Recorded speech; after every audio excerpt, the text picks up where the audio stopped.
दोस्तों, welcome to part 3 of our learning about the important organisation series. So welcome to today's session. आज हम शुरू करने जा रहे हैं एक बहुत ही important topic, United Nations complete concept. United Nations complete concept के बारे में जो बच्चे समझना चाहते हैं, ये बहुत ही एक इम्पॉर्टेंट ऑर्गेनाइजेशन है जो कि हर एग्जाम का फेवरेट टॉपिक है। जैसे CDS, FCAT, SSC, railway, DSSB, state PCS या कोई भी कॉम्पिटेटिव एग्जाम हो, हर एग्जाम में पूछे जाने वाले एक्सट्रीमली इंपॉर्टेंट इससे क्वेश्चंस पूछे ही जाते हैं। सेशन स्टार्ट करने से पहले एक सिंपल सवाल आपसे मैं पूछना चाहता हूँ, क्या आप जानते हो कि एक ऐसा यूनाइटेड नेशंस ऑर्गेनाइजेशन है जिसकी बनाने की जरूरत क्यों पड़ी? और क्या लीग ऑफ नेशंस फेल हो गया था? जो इससे पहले लीग ऑफ नेशन हुआ करता था, वो भी ऐसा ही एक ऑर्गेनाइजेशन था जो कि दुनिया में पीस एस्टैब्लिश करने के लिए लाया गया था। तो आज इस सेशन में हम यूनाइटेड नेशंस को हिस्ट्री से प्रेजेंट तक बिल्कुल एग्जाम ओरिएंटेड तरीके से समझेंगे। हमारा फोकस सिर्फ थ्योरी नहीं होगा, बल्कि वही फैक्ट्स जो पेपर में डायरेक्टली पूछे जाते हैं, और उसको हम बिना रट्टा मारे बहुत ही कॉन्सेप्चुअल तरीके से आराम आराम से चीज़ों को समझेंगे। इस सेशन में हम कवर करेंगे UN का फॉर्मेशन हिस्ट्री, मतलब यूनाइटेड नेशंस कैसे फॉर्म हुआ था, इसका UN का चार्टर क्या है, UN के 6 मेन ऑर्गन्स कौन कौन से हैं, UN का वोटिंग सिस्टम कैसा है, UNGA में कैसा वोटिंग होता है, यूनाइटेड नेशन जनरल असेंबली में कैसे वोटिंग होती है, यूनाइटेड नेशन सिक्योरिटी काउंसिल में कैसे वोटिंग होता है। हम ये भी जानेंगे कि मिलेनियम डेवलपमेंट गोल्स क्या था, सस्टेनेबल डेवलपमेंट गोल्स क्या होते हैं, नीति आयोग का इससे यूनाइटेड नेशन से कैसे कनेक्शन है, और एग्ज़ाम के लिए बेहद इंपॉर्टेंट फैक्ट्स भी मैं आपको लास्ट में दिखाऊंगा। इसलिए वीडियो को अंत तक जरूर देखें। सेशन के एंड तक आप यूनाइटेड नेशंस का complete conceptual clarity plus factual command ले जाएंगे। तो बिना टाइम वेस्ट किए चलिए शुरू करते हैं यूनाइटेड नेशंस की कहानी, वर्ल्ड वार से वर्ल्ड पीस तक। Starting the session, let's start the session. सबसे पहले हम देखते हैं हिस्ट्री। इसका हिस्ट्री एक लीग ऑफ नेशंस से जुड़ा हुआ है, जो कि वर्ल्ड वार 1 चल रहा था, जो कि 1914 से 1919 तक चला था। तो उस टाइम पे ना, जब 1919 का समय, जब वर्ल्ड वार 1 ख़त्म हुआ था, तो उस टाइम 1919 के टाइम पे लीग ऑफ नेशंस बनाया गया था, जो कि दुनिया में शांति स्थापित करने के लिए लीग ऑफ नेशंस को बनाया गया था। लेकिन ये जो है ज़्यादा इफेक्टिव हुआ नहीं था, और 1930s के आते आते ये एंड हो गया था, इनइफेक्टिव हो गया था। एंड कह लीजिए या इनइफेक्टिव कह लीजिए, ठीक है। तो इसी क्रम में जब ये आगे दुनिया बढ़ रही थी, तो 1939 में आपको पता है कि वर्ल्ड वार 2 स्टार्ट हो गया था 1939 में। तो 1941 में, जब 1941 का टाइम आया, तो जब ये वर्ल्ड वार 2 चल रहा था, तो फिर से एक आ गया था कि भाई ये तो लीग ऑफ नेशन जो है फेल हो गया है, अब कुछ ना कुछ तो करना होगा ना। जैसे वर्ल्ड वार 1 के बाद ये बनाया गया था, तो वर्ल्ड वार 2 में भी कुछ ना कुछ सोचना पड़ेगा। तो वर्ल्ड वार 2 यहाँ से स्टार्ट हुआ था, ठीक है। तो 1941 में जो फ्रैंकलिन डी रूजवेल्ट थे, यानी रूजवेल्ट जो थे अमेरिका के, वो राष्ट्रपति हुआ करते थे। तो उन्होंने बोला कि भाई कुछ ना कुछ एक सभी को इकट्ठा किया, बोला कि भाई कुछ सोचा जाए वर्ल्ड के लिए, जो कि हम आगे फ्यूचर के लिए जो पीस इस्टेब्लिश करेगा। तो यहाँ पे एक इन्होंने अटलांटिक चार्टर निकाला था, अटलांटिक चार्टर। इसमें बोला था कि भाई कुछ सोचना है हमें कि कैसे हम आगे जो है इस चीज़ को ले जाएं, या फिर कैसे देश को जो है, देश में शांति इस्टेब्लिश कर सकें। वर्ल्ड वार 2 के बाद, वर्ल्ड वार 2 जब ख़त्म होगा, तो उसके बाद हम किस तरीके से चीज़ों को बढ़ाएंगे आगे, कैसे हम शांति स्थापित करेंगे, उसके लिए कोई ऑर्गेनाइजेशन के बारे में सोचा जाए। तो इसी क्रम में 1941 के बाद 1942 आया, यानी 1 जनवरी 1942। इस टाइम पे सबसे पहले यूनाइटेड नेशंस वर्ड जो है वो क्वाइन हुआ था। सबसे पहला बार वर्ड जो यूनाइटेड नेशन से 1 जनवरी 1942 को क्वाइन हुआ था। एंड देन इसी क्रम में बढ़ते बढ़ते एक बार जो है सैन फ्रांसिस्को कॉन्फ्रेंस हो रहा था, सैन फ्रांसिस्को कॉन्फ्रेंस किया गया, सैन फ्रांसिस्को कॉन्फ्रेंस ये किया गया, जिसमें कि UN चार्टर साइन हुआ, UN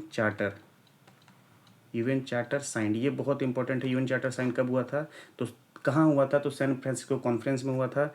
कब हुआ था, तो ये हुआ था आपका 26 जून 1945 को, 26 जून 1945 को सैन फ्रांसिस्को कॉन्फ्रेंस में UN चार्टर को साइन किया गया। यहाँ पे कितने कंट्रीज थे, तो 50 कंट्रीज थे जिन्होंने साइन किया था।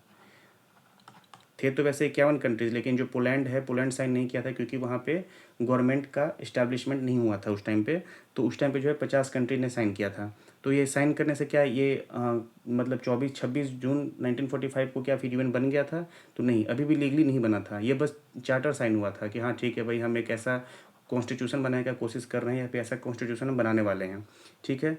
लेकिन अब वैसा नहीं होता है कि जैसे 4-5 दोस्त हैं वो जो पिकनिक पे जाते हैं, अब पिकनिक पे जाने के लिए दोस्त के बात होती है, तो अभी अभी सब साइन कर दिए हैं, मतलब कि गए सब लोग 5-6 दोस्त मिले और उन्होंने डिसाइड किया कि हम ट्रिप पे जाने वाले हैं, तो उन्होंने अपना अपना अब सहमति दे दिया है कि ठीक है हम साइन कर देते हैं। लेकिन अभी गए तो नहीं है, फिर उनको क्या करना होगा कि अपने अपने घर पे जाना होगा, घर पे जाके अपने पेरेंट्स से पूछना होगा कि ठीक है हम जाएँ कि नहीं। फिर पेरेंट्स जब उनको बोल देते हैं कि ठीक है आप जा सकते हो, तो फिर वो सारे दोस्त मिल के जाते हैं। लेकिन उसमें से अगर 2 दोस्त के पेरेंट्स ने मना कर दिया तो 2 दोस्त नहीं जाएंगे। तो ऐसे ही जो 50 कंट्रीज़ थे, यानी मान लो 51 कंट्रीज़ ही थे, क्योंकि जो पोलैंड है वो बाद में साइन कर दिया था, मतलब रेटिफिकेशन एक वर्ड है जो मैं भी बताने वाला हूँ। फिर आया आपका 24 अक्टूबर 1945, ठीक है। तो यहाँ पे जो है रेटिफाई किया गया, रेटिफिकेशन ऑफ क्या बोलते हैं इसको, यूएन। यूएन ऑफिशियली बन गया था आफ्टर रिक्वायर्ड कंट्रीज क्या बोलते हैं, रेटिफाइड द अप्रूवल, मतलब रेटिफिकेशन ऑफ यूएन हुआ, यूएन अप्रूवल। अब ये रेटिफिकेशन का क्या मतलब है, रेटिफिकेशन का मतलब क्या होता है ये बताओ। तो रेटिफिकेशन का मतलब वही होता है कि सब लोग जैसे अपने घर पे जा जाके पूछते हैं ना कि क्या अब हमने ये हमने साइन तो करके आ गए, तो अब क्या आपको कोई दिक्कत तो नहीं है। तो सारे कंट्रीज़ का जब पार्लियामेंट से जब अप्रूवल मिल जाता है तो उसको हम बोलते हैं कि हाँ रेटिफाइड हो गया है। तो रेटिफाई होने के बाद जब यूएन, इसका मतलब कि सारे कंट्रीज़ ने अप्रूवल दे दिया, तो यहाँ पे यानी 24 अक्टूबर 1945 को पोलैंड भी आ गया, यानी टोटल जो है 51 कंट्रीज जो हैं वो मिलके यूएन का स्थापना करते हैं। तो फाइनली यूएन जो है वो लीगल बन जाता है, लीगल ऑर्गेनाइजेशन बन जाता है। इसीलिए 24 अक्टूबर को हम यूएन डे भी मनाते हैं। क्या मनाते हैं, इसको यहाँ से ऐसे कर लो, 24 अक्टूबर को हम क्या मनाते हैं, यूएन डे, क्योंकि 24 अक्टूबर 1945 को यूएन जो है फॉर्मली बन गया था, ठीक है, लीगली बन गया था। अब अगर कोई पूछा कि चार्टर साइन कितने कंट्रीज़ ने किया था, तो स्टार्टिंग में 50 कंट्रीज़ ने किया था। कहाँ किया था, तो सैन फ्रांसिस्को कॉन्फ्रेंस में किया था। कब किया था, तो 26 जून 1945 में किया था। और जून, जुलाई, अगस्त, सितंबर, अक्टूबर, यानी लगभग 4 महीने के बाद ये 24 अक्टूबर 1945 को जो यूएन हमारा बन गया था, ठीक है। उसके बाद अब जब यूएन बन गया तो आइए हम यूएन के बारे में पढ़ते हैं थोड़ा सा। तो ये देखिए, यूएन में आ गया आपका फाउंडेड 24 अक्टूबर 1945 को। ये इसके 6 मेन ऑर्गन्स होते हैं, तो ये मैं आपको बताऊंगा इसके बारे में सारा डिटेल। ये जनरल असेंबली होता है, सिक्योरिटी काउंसिल होता है, यूकोसोक होता है, आईसीजे होता है, सेक्रेटरी ट्रस्टीशिप काउंसिल होता है। ऑफिशियल लैंग्वेज कितने हैं, तो 6 हैं। करंट सेक्रेटरी जनरल कौन है, तो एंटोनियो गटरेस है। उसके बाद आता है हमारा ऑब्जेक्टिव। ऑब्जेक्टिव इसका क्या है, तो इसका ऑब्जेक्टिव क्या था, मैंने बताया था कि वर्ल्ड वॉर 2 के बाद बना था। तो क्या मेन इसका ऑब्जेक्टिव था, पीस एस्टैब्लिश करने के लिए, मतलब कंट्री ना लड़े, आगे जो है वर्ल्ड वॉर ना हो और कंट्री जो है शांति से रहें। तो इसलिए maintain internal peace, international peace के लिए था। ह्यूमन राइट्स को प्रमोट करने के लिए था। तब जब ये ह्यूमन राइट्स वगैरह जब प्रमोशन होगा इनका या प्रमोट किए जाएंगे, तो उससे क्या होगा कि हमारा जो है वो अशांति कम होगा, तो फिर लड़ाई कम मचेगी। फिर foster social and economic development जब होगा तो उससे भी जो है शांति स्थापना होगी। तो मेन इंटरनेशनल पीस था, बाकी उसको इन सब चीज़ों पे ध्यान रखते हुए उसको अचीव करना था हमें। तो अब ये इंपॉर्टेंट है कि इंडिया उस टाइम पे था, तो India is a founding member and major contribution. हाँ, तो इंडिया जो है फाउंडिंग मेंबर था यूएन का, ठीक है। अब पूछेंगे कि इंडिया ने साइन किया था चार्टर, तो बिल्कुल इंडिया उस टाइम पे चार्टर साइन किया था। हालांकि 1945 में तो वो ब्रिटिश के मतलब अधीन था, बट ठीक है चार्टर साइन किया था, इंडिपेंडेंट नहीं था। ओके, तो अभी हमारे नेक्स्ट स्लाइड में चलते हैं। नेक्स्ट स्लाइड हमारा आता है, ये देखो आप, most important articles of the UN charter. अब मोस्ट इंपॉर्टेंट आर्टिकल देखो। अभी यूएन चार्टर क्या हुआ, जो यूएन चार्टर जो 26 जून 1945 को जो साइन हुआ था, उसमें क्या था कि उसमें डिफरेंट आर्टिकल्स थे। जैसे कि हमारा कॉन्स्टिट्यूशन में आर्टिकल है ना, फंडामेंटल राइट के लिए अलग है, डीपीएसपी के लिए अलग है। ऐसे यूएन चार्टर में भी डिफरेंट डिफरेंट आर्टिकल्स लिखे हुए हैं। जैसे आर्टिकल 1 ये बताता है कि यूएन का पर्पस क्या है, कि maintain objectives of the UN, maintain piece and security के लिए, friendly relation, international cooperation, promote human rights. Principles of the UN क्या है, तो ये सारी चीज़ आप देख लेना। इसमें जो इंपॉर्टेंट है, ये पावर ऑफ द यूएनएससी का पावर जो है आर्टिकल 24 में दिया गया है। एक यहाँ पे आर्टिकल नहीं है, यहाँ पे आर्टिकल 7, इसके तहत बोला गया है कि 8 मेन ऑर्गन्स होते हैं, ऑर्गन्स ऑफ यूएन, सॉरी 8 नहीं 6 मेन ऑर्गन्स होते हैं यूएन के, ठीक है। वो 6 मेन ऑर्गन्स कौन कौन से हैं, तो ये आपको जो मैंने दिखाया था, जनरल असेंबली, सिक्योरिटी काउंसिल, इकोसॉक, आईसीजे, सेक्रेटेरिएट और ट्रस्टीशिप काउंसिल, ये सारे के सारे ऑर्गन्स बनाए हुए हैं। यही सारा अलग अलग चीज़ें पे ये ध्यान रखते हैं, मैं बताऊंगा अभी आपको। तो ये कैसे है, तो ये ऐसा नहीं है कि कुछ भी मतलब ये ऐसे खुद से बना दिया, ये एक इन्होंने चार्टर में ही इन्होंने डिसाइड किया था। तो ये चार्टर में इन्होंने कितना बनाया था, तो 6 मेन ऑर्गन्स हैं, आर्टिकल 7 ये बोलता है, ठीक है। उसके बाद ये इंपॉर्टेंट इतना नहीं है, आप देख लेना जो भी बच्चे थोड़ा हाई लेवल एग्जाम का तैयारी कर रहे हैं। बाकी अब हम अगला में चलते हैं, हम सबके बारे में धीरे धीरे पढ़ते हैं। ये देखिए ये 6 जो है यही है इसका इंपॉर्टेंट ऑर्गन्स। पहला है यूनाइटेड नेशन जनरल असेंबली, ये है आपका, इसमें 193 कंट्रीज़ हैं। अभी टोटल पूछा जाएगा एग्जाम में कि टोटल कितने कंट्रीज़ हैं यूएन के अंदर, तो यूएन के अंदर भी टोटल 193 कंट्रीज़ हैं। एक कंट्री का एक वोट होता है, डिबेट एंड रिकमेंडेशन यहीं से होता है, और meets annually in New York, New York में एनुअली मिलते हैं। सिक्योरिटी काउंसिल में 15 मेंबर्स हैं, इसमें P5 कंट्रीज़ होते हैं, जो मैं आगे बताऊँगा एक एक करके सबको। और P5 कंट्रीज़ होते हैं, प्लस 10 नॉन परमानेंट मेंबर्स होते हैं। परमानेंट में यूएसए, यूके, रसिया, फ्रांस और चाइना हो गए, और इसमें वीटो पावर ही मिलता है परमानेंट मेंबर्स को, इसलिए P5 कंट्रीज़ होते हैं, इनके पास वीटो पावर होता है, प्लस 10 नॉन परमानेंट मेंबर होते हैं, ये इंपॉर्टेंट है। इसके बाद इकोनॉमिक एंड सोशल काउंसिल हो गया, इसमें 54 मेंबर्स होते हैं, ये इंपॉर्टेंट है, ध्यान रखना। इंटरनेशनल कोर्ट ऑफ जस्टिस हो गया, जिसका द हेग नीदरलैंड्स में इसका जो है वो हेडक्वार्टर्स है, ठीक है। इसमें 15 जजेस होते हैं, 9 ईयर टर्म्स के लिए जजेस को सेलेक्ट किया जाता है। उसके बाद सेक्रेटेरिएट है, यहाँ से एडमिनिस्ट्रेटिव फंक्शन चलता है, और ट्रस्टीशिप काउंसिल है, ये भी मैं सब आपको बताऊंगा। अब ये इनएक्टिव हो चुका है, ठीक है, 1994 के बाद। तो मैं आपको सारे के बारे में एक एक करके बताता हूँ। चलिए हम शुरू करते हैं। नेक्स्ट ये देखिए, हाँ, अब ये देखो आप, यूनाइटेड नेशंस जनरल असेंबली, सबसे पहला जो यूनाइटेड नेशंस जनरल असेंबली जो कि सबसे इंपॉर्टेंट है, सबसे इंपॉर्टेंट इस क्रम में है कि इसमें 193 कंट्री, सारे के सारे कंट्री जिसमें सब कंट्री जो है इसमें बैठते हैं, इसमें जो है अपना डिस्कशन करते हैं, डिबेट करते हैं। और एनुअल सेशन हर साल होता है सितंबर में, ऑलमोस्ट सितंबर के आसपास किया जाता है। कोई स्पेशल सेशन, कोई ऐसे स्पेशल चीज़ पे डिस्कशन करें तो स्पेशल सेशन भी ये लोग करते हैं। यहाँ पे डिसीजन मेकिंग होता है सिंपल मेजोरिटी से, या 2/3 मेजोरिटी फॉर की इशूज़ के लिए, जैसे कोई स्पेशल इशू है तो उसमें 2/3 मेजोरिटी से करते हैं, अदरवाइज सिंपल मेजोरिटी से करते हैं। अब आप पूछेंगे सर ये सिंपल मेजोरिटी क्या है, 2/3 मेजोरिटी क्या है, तो ये मैं भी आपको थोड़ा देर में बता देता हूँ। तब तक अब ये देख लो पहले डिबेट्स फंक्शंस क्या क्या है। तो debates global issues, approves UN budget. UN budget किससे होता है, तो सिंपल मेजोरिटी से होता है, ठीक है। तो यूएन बजट का अप्रूवल कहाँ से मिलता है, ये इंपॉर्टेंट है, तो UNGA से मिलता है, ठीक है।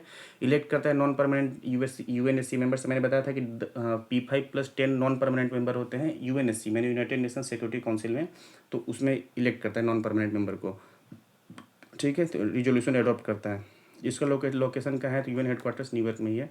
और द वर्ल्ड्स टाउन हॉल इसका मोटो है। प्रेसिडेंट जो है यहाँ पे 1 साल के लिए प्रेसिडेंट चुने जाते हैं। तो अब आप पूछेंगे कि अभी प्रेसिडेंट कौन है यूनाइटेड नेशंस जनरल असेंबली का, तो जो यूनाइटेड नेशंस जनरल असेंबली का जो प्रेसिडेंट है उनका नाम है अभी अनालेना बारबोक, ऐसे करके नाम है, तो आप ये देख लेना एक बार।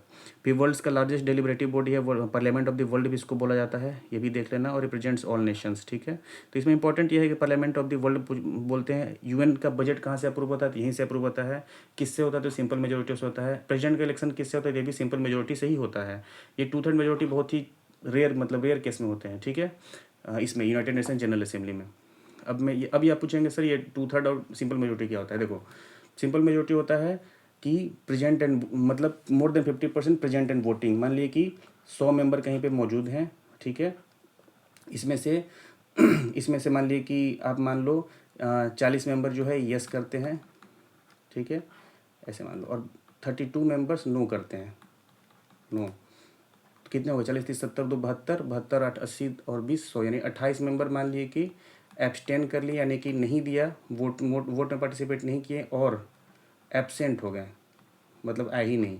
तो अभी कितने मेंबर बचे, 40 30 70 2 72। तो सिंपल मेजोरिटी जो है, इसको मैं ऐसे में लिख देता हूँ। सिंपल मेजोरिटी क्या कहता है कि जो 40 30 72 यानी 72/2 कितना आया, 36, यानी कि अगर 37 मिल जाएगा यस, इसका मतलब पास हो जाएगा। तो यस कितना किए थे, 40 किए थे, तो इसका मतलब क्या है, रेजोल्यूशन पास। अच्छा, फिर ये क्या होता है, 2/3 मेजोरिटी। 2/3 मेजोरिटी ये बोलता है कि 2/3 प्रेजेंट एंड वोटिंग। अब प्रेजेंट एंड वोटिंग कितने थे, 40 थे, 70 तो 72। इसमें एब्सटेन, ये एब्सेंट या एब्सटेन के बारे में मतलब जो एब्सेंट हो गए या जो नहीं दिए वोट, इनके बारे में हम नहीं गिनते हैं, ठीक है। मतलब मेंबर्स प्रेजेंट एंड वोटिंग। तो इसमें कितने प्रेजेंट एंड वोटिंग थे, तो 72, तो 72 कर दो। तो इसको कितना आ गया, 3 दूनी 6, 1 2 3 6 12, 3 चौके 12, सॉरी, तो 24 दूनी 48, यानी 48 आया। तो 48 आया। तो यहाँ पे रिजोल्यूशन कितना लोगों ने यस किया था, तो 40, यानी कि रिजोल्यूशन क्या हुआ, पास नहीं हुआ। ठीक है, तो ऐसे तरह से आप ध्यान रखना कि 2/3 मेजोरिटी मैंने आपको बता दिया और सिंपल मेजोरिटी बता दिया। एक होता है एब्सोल्यूट मेजोरिटी। एब्सोल्यूट मेजोरिटी में क्या होता है कि इसमें ये फैक्टर नहीं आता है कि मेंबर कितना प्रेजेंट है वोटिंग है, इसमें टोटल मेंबर को गिना जाता है। टोटल मेंबर अगर 100 थे तो सिंपल है कि अगर 51 यस हुआ तभी ये रिजोल्यूशन पास होगा, अदरवाइज पास नहीं होगा, अदरवाइज पास नहीं होगा। ठीक है, तो ये होता है एब्सोल्यूट मेजोरिटी।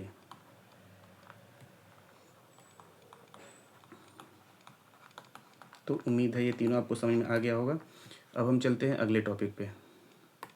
अब आता है यूनाइटेड नेशन सिक्योरिटी काउंसिल। अब यूनाइटेड यूएनएससी जो ये सबसे मेन इसको माना जाता है, क्योंकि जो भी आपको सैंक्शन लगाना है, जैसे कोई कंट्री अगर लड़ाई कर लिया तो उसमें सैंक्शन लगाना हो, या फिर पीस कीपिंग मिशन के लिए जो भी चीज़ें डिस्कस करनी हो, या एडमिशन ऑफ न्यू मेंबर, कोई न्यू मेंबर का एडमिशन करना हो, तो इन सब चीज़ों के लिए जो है यूनाइटेड नेशन सिक्योरिटी काउंसिल में ही ये सारे डिसीजंस होते हैं। तो अब यहाँ पे टोटल मेंबर्स 15 है, मैंने बताया P5+5। अब P5+5 यहाँ पे देखो, आप देख सकते नॉन परमानेंट 10 होते हैं। इंडिया जो है इलेक्टेड मल्टीपल टाइम्स, इंडिया जो इलेक्ट हुआ है नॉन परमानेंट मेंबर के रूप में। इंडिया डिमांड करता है कि भाई हम परमानेंट हो जाए। Maintain international peace and security, वही है ओनली। और वीटो पावर इसमें दिया जाता है 5 कंट्रीज़ को। वीटो पावर का मतलब क्या होता है कि अगर पांचों में से किसी एक कंट्री ने, नो मैटर कि मतलब कोई अगर वोट हो रहा है, तो इसमें क्या होता है, वोटिंग सिस्टम जो है इसका, इसमें वोटिंग सिस्टम के साथ कहीं नहीं दे रखा है, मैं बताता हूँ आपको। हाँ चलो मैं बता देता हूँ। इसमें वोटिंग जो है, इसमें 9 रूल चलता है, वोटिंग ऑफ 9, यानी कि 9 लोग जो है वो उसको यस करना ही करना है, तभी कोई भी इसमें रिजोल्यूशन जो है, यानी कोई भी चीज़ें जो है डिस्कशन जो हो रहा है उसको पास माना जाएगा। ठीक है, सपोज अब देखो, तो यहाँ पे 5 कंट्री, यानी कि अगर सपोज 14 ने यस कर दिया और एक परमानेंट मेंबर यानी P5 कंट्री में से एक ने भी, यानी P5 में से ओनली किसी एक ने भी अगर नो कर दिया, तो इसका मतलब ये फेल हो जाएगा, इसको बोलते हैं वीटो पावर। ठीक है, ऐसे ही वीटो पावर उसमें भी था, नाटो में भी ऐसे ही होता है, कोई एक कंट्री ने बोल दिया तो नाटो का भी में भी वो वीटो पावर चलता है वहाँ भी। ठीक है, तो ये चीज़ आप ध्यान रखना। और तो अभी आप ये देख लो, हाँ फंक्शन इसका क्या क्या है, investigates disputes, enforce sanction, sanction enforce करना होता है तो यहीं से होता है। Authorise peacekeeping mission, can use force to maintain peace. फिर fast facts, meets any time, कभी भी मिलते हैं 24/7। जैसे कोई इशू क्रिएट हुआ भाई फटाफट मिल लो। लोकेशन इसका कहाँ है, तो वहीं है। To save succeeding generation from scourge of war, war से बचाने के लिए इसको, इसका मेन मोटो है ये सब। अब मोटो क्या है, to save succeeding generation from the scourge of war. ठीक है, फंक्शन आपको बता ही दिया। ठीक है, तो मोस्ट पावरफुल, ये भी क्वेश्चन आता है कि मोस्ट पावरफुल यूएन ऑर्गन यही है। ठीक है, उसके बाद आता है हमारा नेक्स्ट, तो नेक्स्ट टॉपिक में चलते हैं।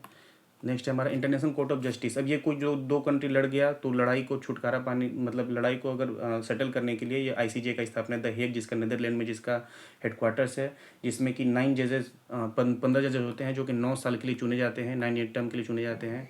अब इसमें क्या होता है, ये सेटल करता है लीगल डिस्प्यूट्स को बिटवीन कंट्रीज। अच्छा, इसका अगर इसने कोई डिसीजन दे दिया तो क्या ये बाइंडिंग है, आप पूछेंगे सर ये क्या बाइंडिंग हो सकता है, तो बिल्कुल ये बाइंडिंग होता है उन दो कंट्रीज़ पे जो लड़ाई किए हैं, मतलब जिनके बीच में डिस्प्यूट को सेटल किया गया है। ठीक है, बल्कि सब पे नहीं, मतलब नोट इंडिविजुअल्स, सिर्फ जो जो उसमें पार्टिसिपेटिंग स्टेट्स हैं उन्हीं के बीच, उन्हीं दो स्टेट्स के बीच, या जो मल्टीपल स्टेट्स के बीच कोई पंगा हुआ है तो उन्हीं का जो सेटल करेगा तो उन्हीं पे वो चीज़ लागू होता है। जैसे notable cases India versus Pakistan था, यूक्रेन वर्सेस रसिया था, ये सब।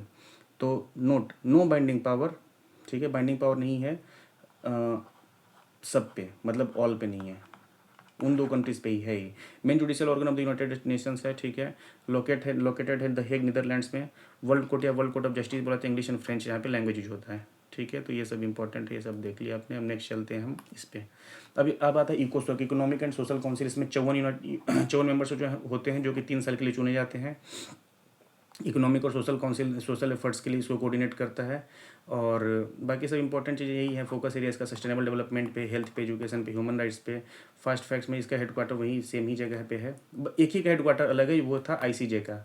ठीक है, वो ये है आईसीजे का, द हेग नीदरलैंड है, बाकी सबका वहीं पे न्यूयॉर्क में ही है। ठीक है, हेडक्वार्टर न्यूयॉर्क के अंदर ही है। उसके बाद हम नेक्स्ट चलते हैं, ये हो गया नेक्स्ट। अब यूनाइटेड नेशन सेक्रेटेरिएट है। अब कहीं ना कहीं यूनाइटेड नेशंस का कहीं ना कहीं से तो एडमिनिस्ट्रेशन होगा, तो वो एडमिनिस्ट्रेटिव बॉडी ये यूनाइटेड नेशन सेक्रेटेरिएट ही है, जिसका लीडर है सेक्रेटरी जनरल होते हैं एंटोनियो, जैसे एंटोनियो गुटेरेस हैं अभी। Appointed by UNGA, recommended by UNSC, 5 साल के लिए चुने जाते हैं। ये सब इंपॉर्टेंट है, बाकी बहुत ज़्यादा इंपॉर्टेंट तो नहीं है। बाकी आप ये फास्ट फैक्ट्स में ये सब याद रखना, हेडक्वार्टर्स वगैरह। और ये याद रखना कि इसका मोटो है ग्लोबल सिविल सर्विस, ठीक है, बाकी इतना इंपॉर्टेंट नहीं है। हम नेक्स्ट चल लो।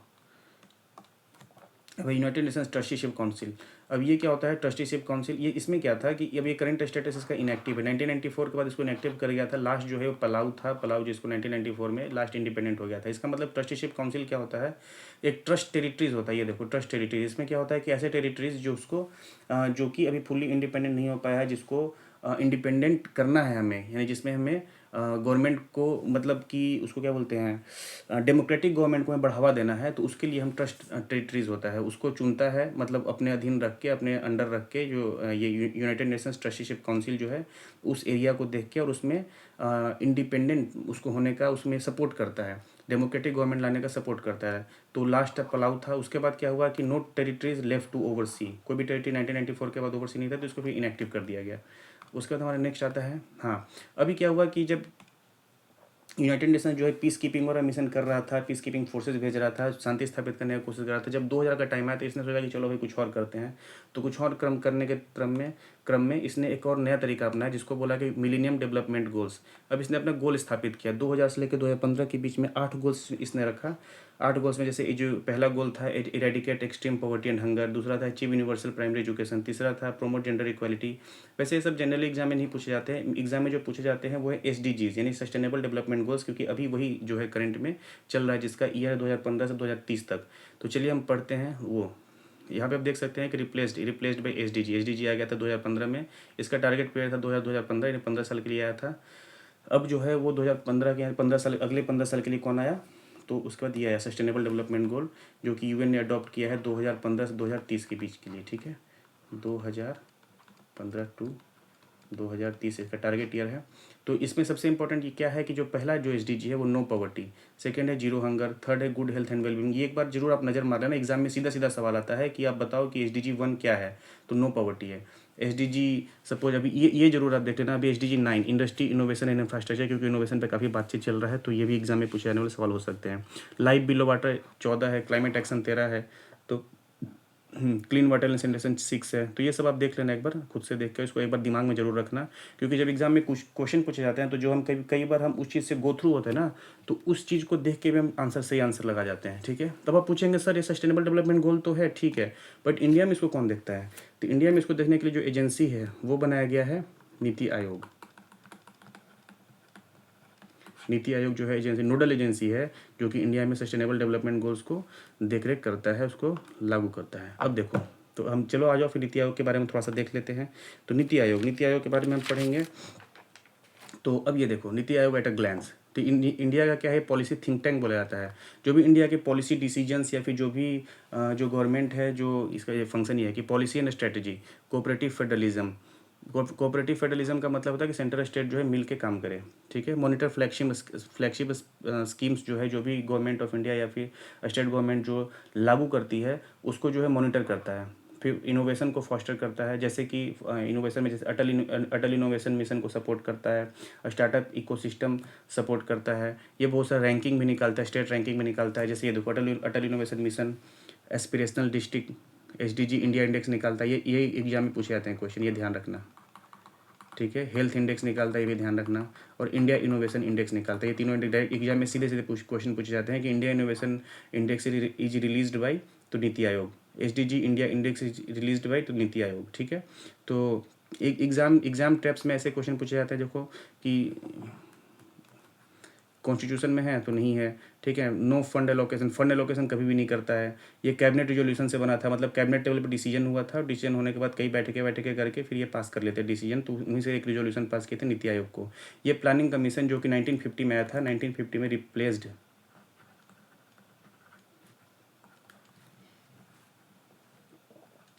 प्लानिंग कमीशन,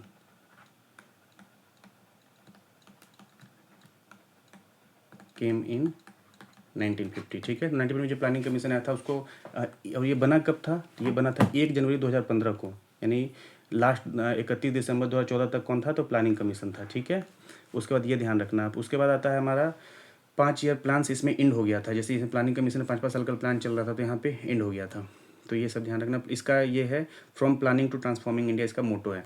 अब आप यहाँ पे देखो इसका स्ट्रक्चर एक बार आप ध्यान में रखना कि सबसे पहले इसका जो हेड होते हैं, चेयरपर्सन होते हैं, प्राइम मिनिस्टर नरेंद्र मोदी जी हैं। वाइस चेयरपर्सन होते हैं इसके। फिर गवर्निंग काउंसिल होता है, यहाँ पे एक रीजनल काउंसिल छोड़ा हुआ है, यानी 1, यानी 2, यानी 3, यहाँ पे 4 आप यहाँ बना लो, चौथा यहाँ पे है रीजनल काउंसिल भी इसका होता है, रीजनल काउंसिल।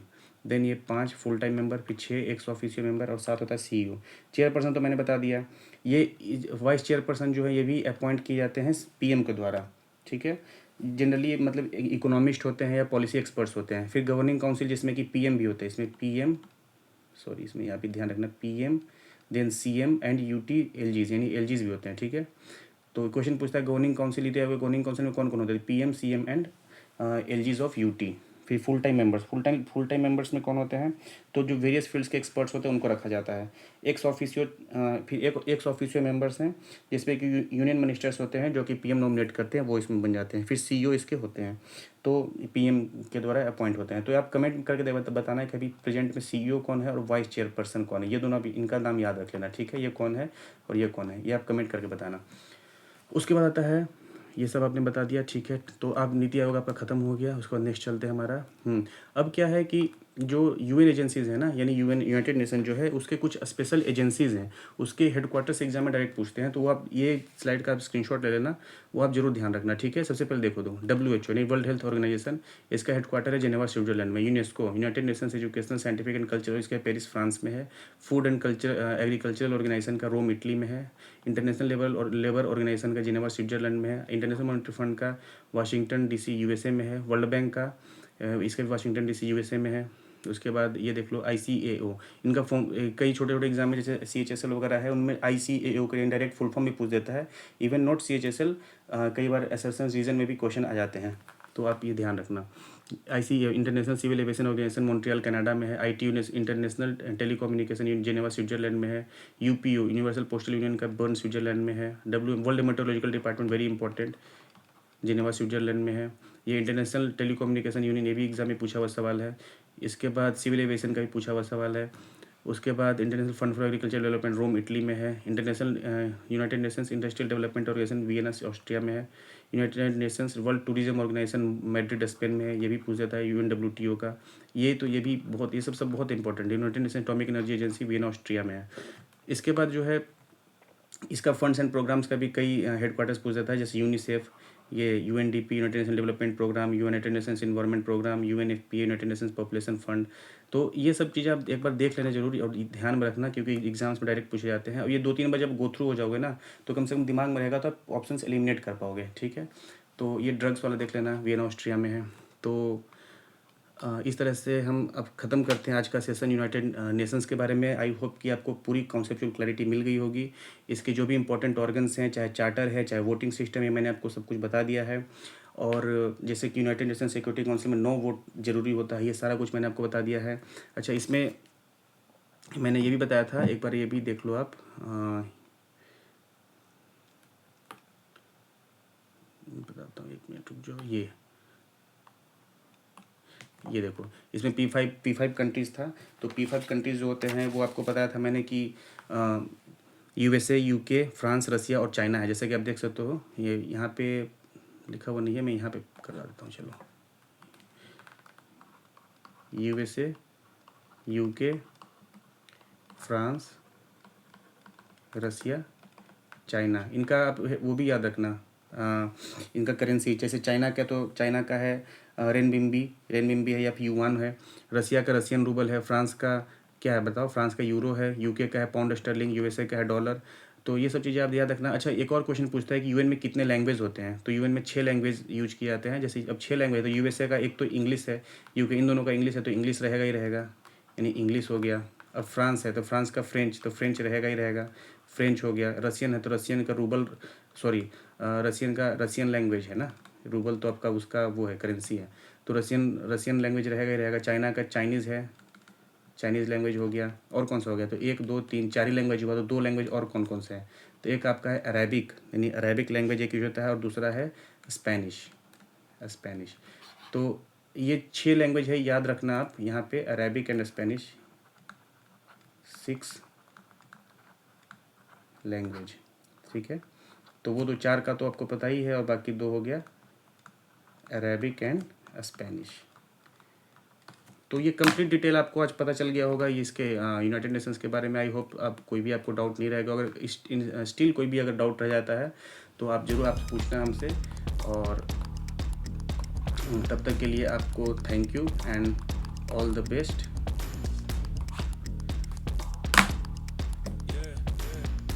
और आप एक कमेंट करके हमें ज़रूर बताएं कि अगला सेशन हम किस पे बनाएं, जो कि काफ़ी बेहतरीन सेशन होगा।